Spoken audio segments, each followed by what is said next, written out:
everyone. Welcome back to Z Talks with your host, Zaria Musgrove, where I talk about books, movies, TV shows, places, and things that relate to history and classic literature. Now, today I will be doing a place episode because I will be talking about my recent trip to Iceland.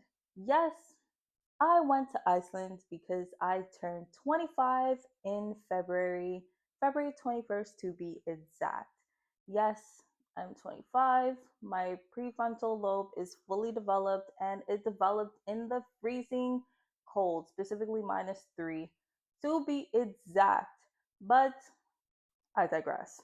I will be talking about my Iceland trip, everything that I did in the country, and the interesting culture and history that I encountered through an interesting food experience. So, to hear more, keep watching. And without further ado, let's get into it.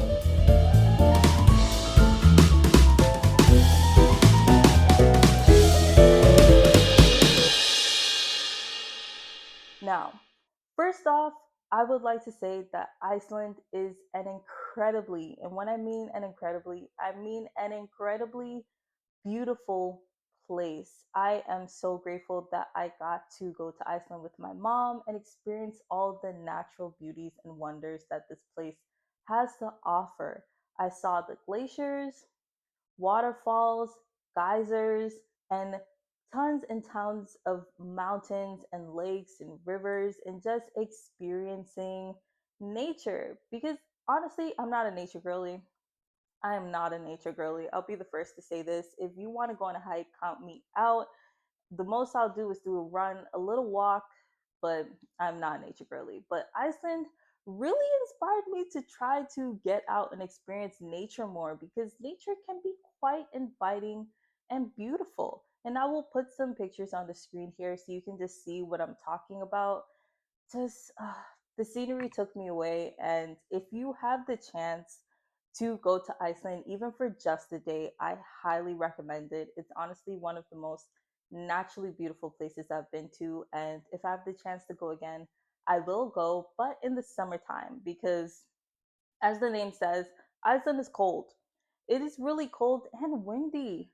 So if I could go again, I will go in the summertime because it's supposed to have a very sunny summer, a little bit more of milder temperatures, which I can get into a milder temperature because coming from the Caribbean, I love the sun. But even though still beautiful in the winter time, so highly recommended. But outside from the beautiful scenery that I saw in Iceland, one of the main things that I really got into was the food. Because one thing you should know about me, I am a food girly. I might not be a nature girly, but I'm a food girly. So whenever I go to a new place, the top thing that I try to do is to eat the food and experience the just the food culture and what the locals would eat on a day-to-day basis. And because of this and my desire to eat the food in a new country, I discovered, well, not discovered, it was already there. I'm not Christopher Columbus discovering things that already exist.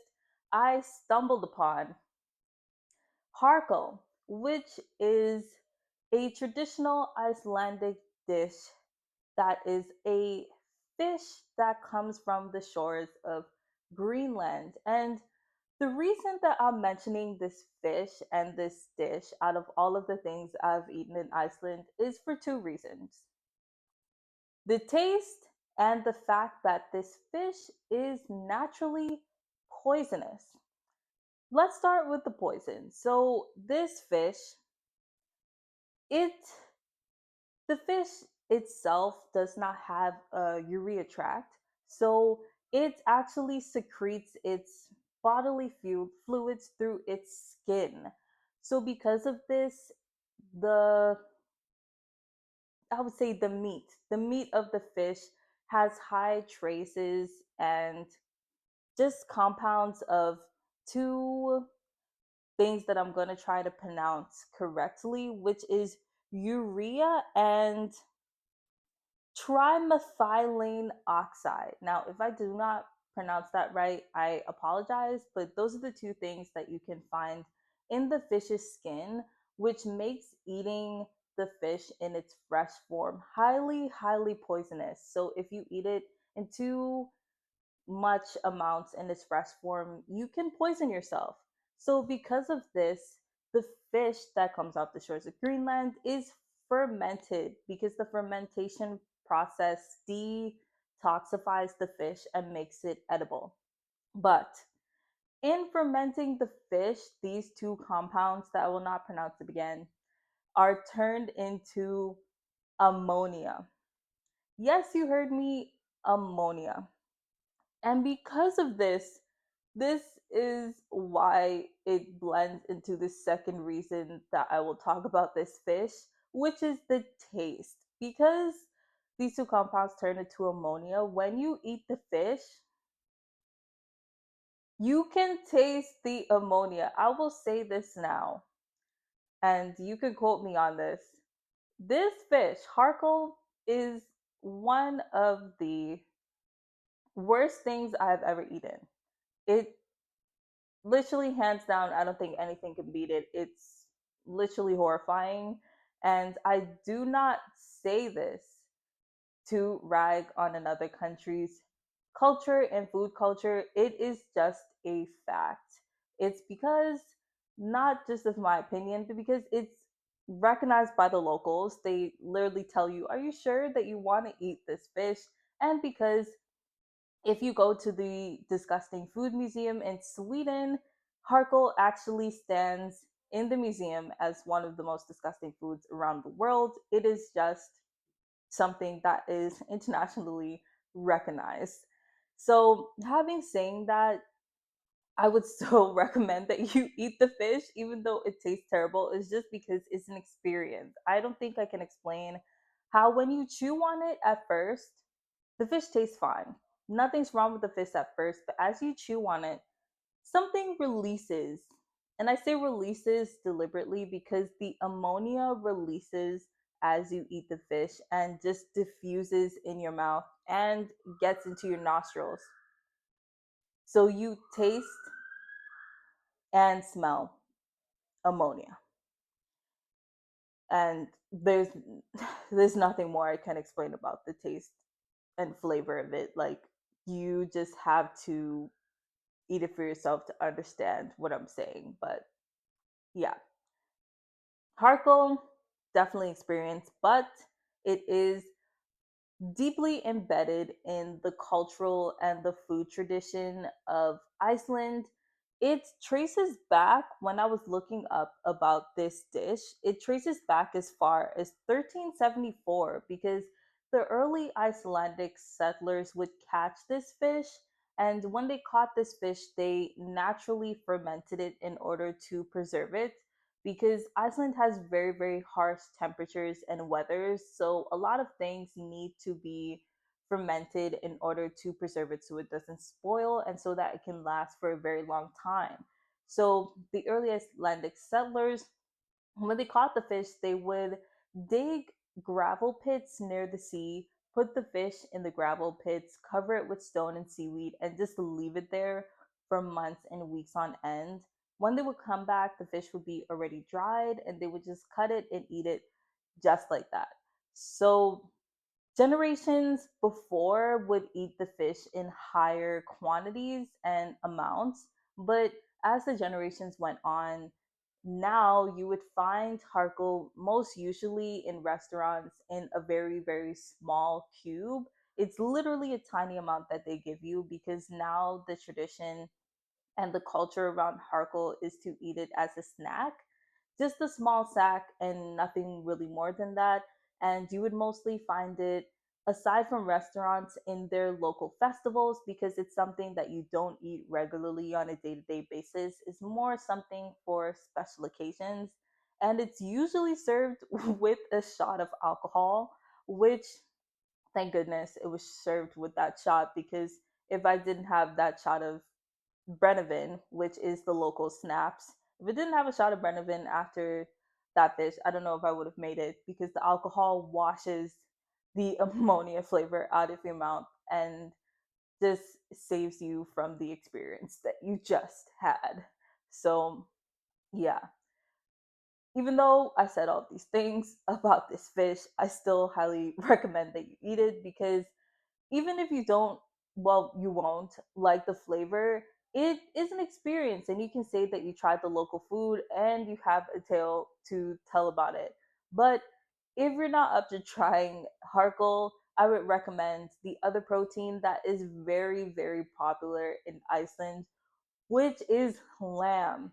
Lamb is everywhere in Iceland, which for me, I love lamb. I'm a lamb lover. I is one of my favorite meats, and Iceland does it the best because fun fact, Iceland has as many people as it does sheep.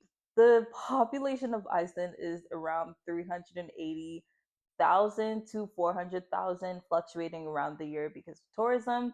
But the sheep population is around 400,000. So at any given time when you go in Iceland, there will be enough sheep for each person in Iceland to have, which is so interesting, but it explains why you would find lamb in almost every dish they have there. They put some lamb in it because there are loads of sheep and they need to do something with the sheep, which is they kill it and prepare it and serve it. So, Iceland, very strong fishing and farming culture. So, when you go there, the food culture is mainly fish and lamb. Those are their main two proteins, which for me, I enjoy. Coming from the Caribbean, I grew up around fish, and lamb is my favorite meat. So the food for me was good, aside from the charcoal. But I digress. Highly recommend trying those two things. But outside of the food culture that I experienced while I was in Iceland, I went to a bookstore because for me, a trip isn't really a trip if I didn't make a trip to the bookstore. Like, I need to see the local bookstore in every country that I go to. And what I'm trying to do now, which I think everybody has their one thing that they do every time they travel. For me, it's buying a book in every country that I go to that relates to the history or just something about that country. So in Iceland, I went to the bookstore and I got this book called Independent People, which was a recommendation from the people at the bookstore. They, you know how they have the little plaques that say like the explanation of the books on the bookshelf. I know some bookstores do it, and it said the staff highly recommend this book. So I got this book, and it's supposed to be from one of the most influential person in Icelandic literature. Apparently, this book is taught in schools, and it's supposed to be about the farming culture that Iceland has, and also talks about the independence movement that happened around not around, but in Iceland, because if you didn't know, Iceland was once underneath Denmark. So this book talks about that time when they were underneath Denmark and also just mentions the independence movement. And apparently, this book was also very influential in their independence movement. So I'm really excited to read this book. I don't know when I'm going to read this book, but I know I will read this book because it looks beautiful. I love the cover. It's also one of the things that attracted me to this book. And it's supposed to be the book that won the author a Nobel Prize. So it's supposed to be like 5 out of 5 star type of read. And I love reading good books. So, highly anticipated read for me. And when I read it, you will hear about it on the socials. But yeah, that is everything I have to say about Iceland from the sites, the food, and the books. That is everything I have to say. I, yeah, highly recommend that you go to Iceland, if not for the sites, for the food, if not for the food, to get this book. But if you don't want to learn about Iceland from this book, you can also learn about Iceland from one of my other episodes because a while back, I did an episode on Iceland that talks more about Icelandic culture, its history, the Norse mythology, the Vikings, and the American military base that was there, and just Icelandic history in a more sweeping form outside of my touristic adventures. So, yeah, check out the episode. Look on the socials for if I review that book or talk about any other books. But if you don't want to, you can just wait another 2 weeks to watch another episode on Z Talks.